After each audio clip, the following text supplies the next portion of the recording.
You're in the Business Insurance Zone with me, Steve Savant, national insurance columnist and financial color commentator. This week on The Biz, social media marketing series, and on today's show, beginner's compliance with the president of financial social media and national social media columnist, Amy Mcllwain. When it comes to life insurance, annuities, long-term care, disability, or group pension plans, we're the news you can use. Well, welcome everyone to the Business Insurance Zone. I'm your host, Steve Savant, and we're broadcasting live to a nationwide audience of financial professionals right here in Fountain Hills, Arizona, home of America's largest fountain. And with me today, day 3 of social media marketing, the entry-level whole week series, is Amy Mcllwain. Amy, thanks for coming on the show again. Absolutely. Amy's got her new book out. It's been out for about 30 days. It's on Amazon.com. It's on her site. You can get it on Kindle. And if you say, Steve, I need to break into this whole scene because this is all new 21st century marketing, get Amy's book. We're going to talk about how you can get some of her giveaways today, somewhere around mid-show. You can get all these helps to say, man, I need to dip my toe into this. And we'll show you how to do it. Tomorrow's show, we're going to give you a few baby steps into it. Now, today, though, it's not that this is the dark side of social media, but we have to talk about compliance today. And there are some beginners, and even yesterday, I learned I had to shut off my endorsement on LinkedIn. I got my first endorsement, now I got to shut it down. Well, okay, whatever it is. We want to obey. And I hope my broker dealer is watching. We're obeying. Okay. Now, what I want to talk about, though, interestingly enough, on our first part is, I always think about compliance. Now, is my personal account not under their jurisdiction of the SEC?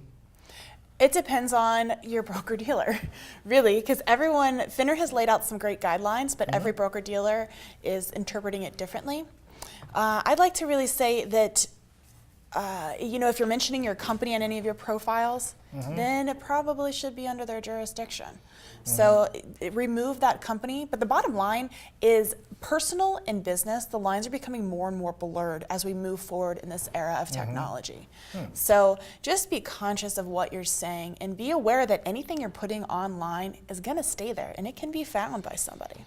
I have to say, the word perpetuity, in social media scares me a little bit, But when I'm thinking about it, though, I really, most of the personal, I'm not really pushing what I do for a living on my personal Facebook account or anything like that, But I'm really concerned about talking about items and issues personally that could be somehow, some way dragged into maybe a dispute or something that would reflect bad on my broker dealer or something of that nature.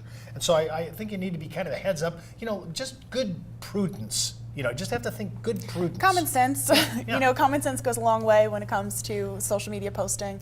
Like I said, anything can potentially live online forever. So just be aware of that when you're putting posts out there. Well, in your guide, and we're giving away the compliance guide, and all you have to do is write me at thebiz@brokersalliance.com, and we'll send it to you and hook you up with Amy. When I'm looking at this, I'm looking at the compliance guide. I just read it last weekend, last weekend. And I'm looking through that, and I'm looking at the difference. In my view, I partitioned it. Is it the personal accounts or is it the corporate accounts? So a lot of us have personal Facebook, corporate Facebook, personal Twitter, corporate Twitter, right? And now I have personal Google Plus, corporate Google Plus. So when I'm talking about ideas, maybe even crossing the line into product something, that has to be looked at, right? That has to be looked at. And it doesn't necessarily have to be looked at on a pre-approval basis because, according to FINRA, social media is broken down into 2 types of content: static content and interactive content. So static content would be anything like a profile, your LinkedIn profile, a background image. All of this is considered the same as an advertisement and requires pre-approval by a principal of the agency. However, the majority of social media is going back to what we were talking about initially. It's a dialogue. It's a conversation. And they consider this active or interactive content. And this is considered the same as communication in front of a live group of investors. So while the content does not need to be pre-approved, it does need to be archived, which is going to be very important. And you need to have a post-review process in place. And in that post-review process, since it falls under the domain of advertising on static, then I'm okay. So, but if I'm going to a place where I'm going to talk about conversation where I'm engaging somebody on there, that's okay, but I have to kind of still watch myself, don't I, in how I'm going to communicate? Yeah, I mean, be smart. Like I said, you shouldn't be pushing product and advertising yourself. It's not, social media marketing isn't advertising, it's communication. So you can obviously be talking about your product or be talking about you, but the goal is to position yourself as an expert, again, by providing content that is of interest and adds value. So that's the type of content you should be putting out there. And then make sure you're archiving it. There's several social media archiving companies available. Octant, Socialware, Smart, Hearsay Social, Arcovi. So all of these is very similar to email archiving. Now, why would I need to do that if I have my own account? Isn't that actually archiving it for me? You do need to have an archiving policy in place. Your account will not archive it. I mean, if you look at Twitter, for example, because you need to be archiving and grabbing all pieces of the conversation and having it so that you can go through a post-review process. A lot of these archiving companies as well, they will have pre-review where it can sit in a queue, so a workflow management where you can actually flag for keywords, so maybe guarantee or free or something's mentioned. This allows the broker-dealer to flag these keywords so that they can go through and approve. Or during the post-review process, they can search for certain keywords to make sure that you're staying compliant. Well, when I'm thinking about some of the conversations that we're having with our client, of course, we're trying to stay social. We're trying to stay relational. We're trying to be more personal issues. We're not really promoting a product. We're not talking about the tax code. I'm not reading tax facts on a Twitter, you know. So I'm trying to come to the place now where what can I do? What can I not do? What is personal? What is corporate? What do I have to submit and it's qualified as advertisement? What's personal enough where, oh no, that's just conversation.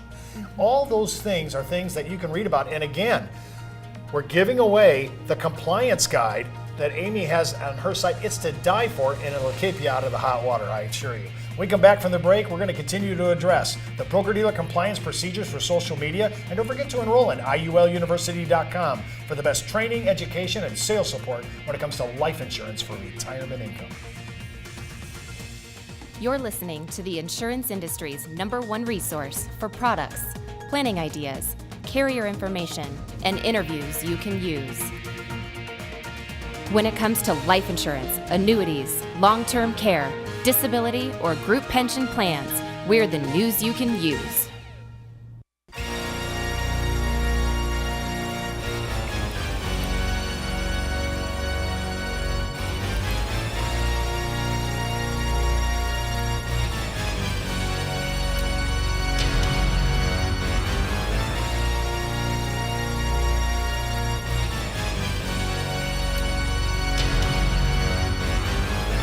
Alliance and the National Insurance Clearinghouse present a Bravo special event, our tribute to Halloween entitled Tales from the Crypt, our carrier expose on impaired risk underwriting, examining 12 substandard cases taken from the underwriting files of the declined, the postponed, and the heavily table-rated. Featured throughout the broadcast, the Impaired Risk Field Guide, the most comprehensive report for substandard sales in the industry. In the report, we'll uncover the top table-shaving programs and unearth the best carriers in lifestyle crediting and highlight the most detailed substandard spreadsheet with the most recognized names in impaired risk underwriting. Join me, Steve Savant, the Phantom of Unplaced Premium, October 31 at 1 p.m. Eastern at www.brokersalliance.com/Halloween.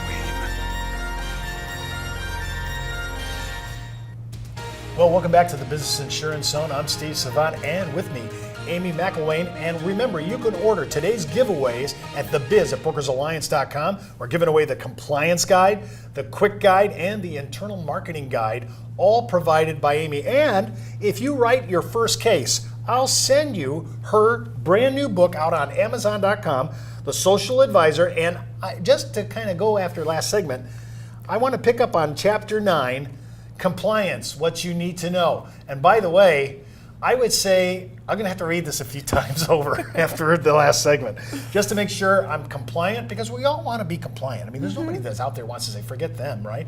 But I want to be able to make sure that we're doing things the way we're doing. And that's why we're talking about this second, beginner's compliance. And Chapter 9 is a great entry level. So you can get her book and read Chapter 9, but we're giving away the compliance guide all this week. So when we're talking about personal, corporate, got that. Now, what about, does it matter if it's non-FINRA jurisdiction product? You know, life insurance, it's not a security.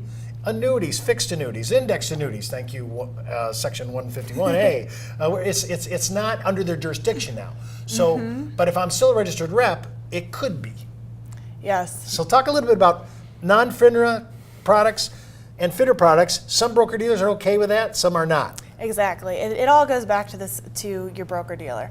Like I said, you know, FINRA has come out with some great regulations and guidelines regarding social media, and they've put out, you know, some different documents. But the bottom line is everyone's interpreting differently. It's like the Bible. Everyone has their own interpretation of this. So every broker dealer is taking a different angle on this. And I think a lot of the struggle is understanding social media in general because they think of it advertising. But it's not advertising, it's relationships. And once the firms and their compliance departments start to understand that you're not going to be out there pushing product and talking rates and returns and guarantees, then they're starting to get more comfortable with it, because the majority of the content you're sharing, like you said, is not about product specific. It's about building relationships, being interesting. Let me give you an example of how I've seen a tactic by, I wish I would have invented this personally, but it was a pretty cool tactic. Instead of always talking about, we're always trying to recruit clients because we do retirement modeling, we do retirement planning. Everybody does that.